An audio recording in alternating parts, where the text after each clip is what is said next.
کچھ موسم کی بات کرتے ہیں۔ ملک میں گرمی کی شدید لہر برقرار ہے۔ لوڈ شیڈنگ میں بھی مزید اضافہ ہو گیا ہے۔ ملک میں بجلی کا شارٹ فال 5000 میگا واٹ سے تجاوز کر گیا۔ بجلی کی طلب 22830 میگا واٹ تک پہنچ گئی ہے۔ بجلی کی پیداوار 17650 میگا واٹ ہے۔ پاور ڈویژن ذرائع کے مطابق توسیع منصوبے کے باعث تربیلا کے 8 پاور یونٹس بند ہیں۔ مزید جانیں گے بول کے نمائندے ملک سعید سے۔ جی بتائیے گا ملک سعید، کیا تفصیلات ہیں معاملے کی؟ گرمی کی شدت میں اضافے کے ساتھ ہی بجلی کی لوڈ شیڈنگ بھی بڑھ گئی ہے اور شدید گرمی کے ساتھ ہی طلب اور رسد میں نمایاں فرق جو ہے وہ پڑ گیا ہے۔ ملک میں بجلی کا شارٹ فال 5000 میگا واٹ سے تجاوز کر گیا۔ ذرائع کے مطابق ملک میں بجلی کی طلب 22830 میگا واٹ ہے، جبکہ پیداوار جو ہے 17650 میگا واٹ ہے۔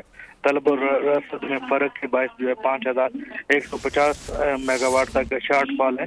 توسیع منصوبے کے باعث تربیلا کے 8 پاور یونٹ بند کرنا ہے۔ اسی طرح شارٹ فال کے باعث کئی علاقوں میں 6 سے 8 گھنٹوں تک کی لوڈ شیڈنگ ہو رہی ہے، جبکہ شہری علاقوں میں لوڈ شیڈنگ کا دورانیہ 4 سے 6 گھنٹے تک پہنچ گیا۔ لائن لاسز والے علاقوں میں 12 سے 14 گھنٹے تک کی لوڈ شیڈنگ کی جا رہی ہے، جس کو طے شدہ کوٹے کے مطابق بجلی لیں تو لوڈ شیڈنگ میں کمی ہو سکتی ہے۔ ذرائع کا بتانے کے سسٹم اوور لوڈ ہونے کے باعث ٹھیک ہے ملک سعید اوان، بہت شکریہ آپ کا تفصیلات کے لیے۔